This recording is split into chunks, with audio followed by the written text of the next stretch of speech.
आज हम हल करेंगे प्रश्नावली 2.6।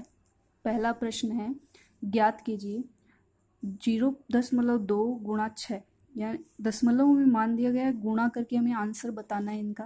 तो पहला सवाल देखते हैं। जब भी दशमलव वाली संख्या को सिंपल नंबर से, साधारण नंबर से गुणा करें तो पहले जो सिंपल नंबर है उनका गुणा कर लें। तो 2 को 6 से करते हैं 12। अब कितने अंकों के बाद दशमलव है वो गिने, एक अंक के बाद में। तो इकाई अंक से गिनना प्रारंभ करें और उतने ही अंकों के बाद में दशमलव लगा दें। तो यहाँ पे 1 के बाद में, तो यहाँ लग जाएगा 1.2। नेक्स्ट है 8 गुणा 4.6। तो यहाँ पे 4.6 का 8 से गुणा करते हैं। तो सिंपल पहले गुणा जैसे करते हैं वो सिंपल गुणा कर लें। 8 6 48, हासिल गया 4, 8 चौक 32, 32 और 4 हो गए 36। अब दशमलव गिने कितने अंकों के बाद में है, तो यहाँ पे एक अंक के बाद में दशमलव लगा हुआ है, तो इधर इकाई अंक से एक अंक गिना और इसके बाद में दशमलव लगा दिया। ऐसे ही सारे सवाल हमें करने हैं। नेक्स्ट इसी का दिया हुआ है, एक आयत का क्षेत्रफल ज्ञात कीजिए जिसकी लंबाई 5.7 सेंटीमीटर और चौड़ाई 3 सेंटीमीटर हो। तो आयत की लंबाई हमें दी है 5.7 सेंटीमीटर, चौड़ाई हमें दी गई है 3 सेंटीमीटर। तो आयत का क्षेत्रफल होता है लंबाई गुणा चौड़ाई।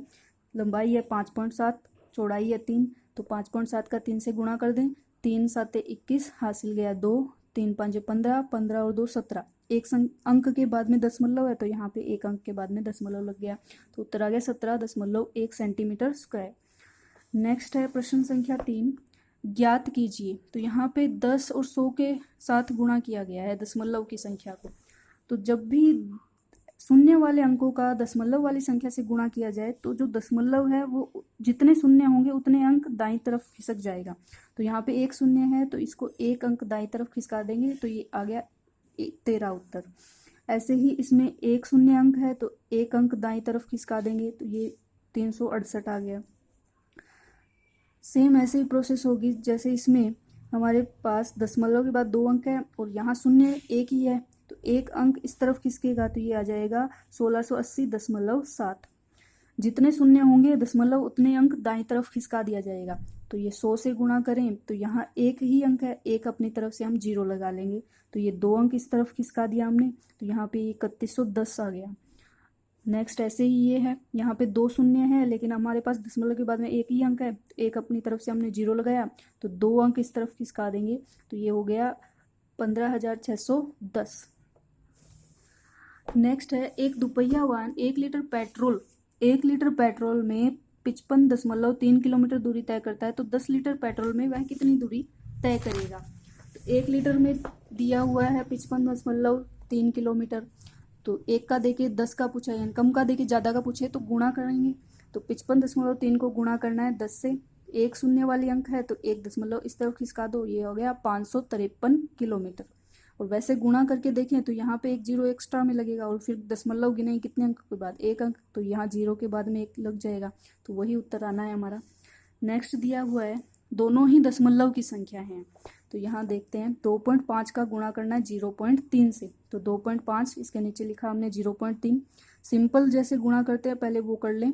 3 को 5 से किया 15, हासिल गई 1, 3 दूनी 6, 6 और 1 7, गुणा 0 को किसी भी संख्या से करते हैं तो 0 आता है।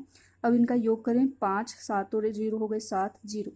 अब दशमलव गिनना है कितने अंकों के बाद में, तो एक तो अंक ये रहा दशमलव के बाद, एक अंक ये रहा, दोनों के दशमलव के अंक काउंट करने हैं, तो दोनों को मिला के 2 हो गए।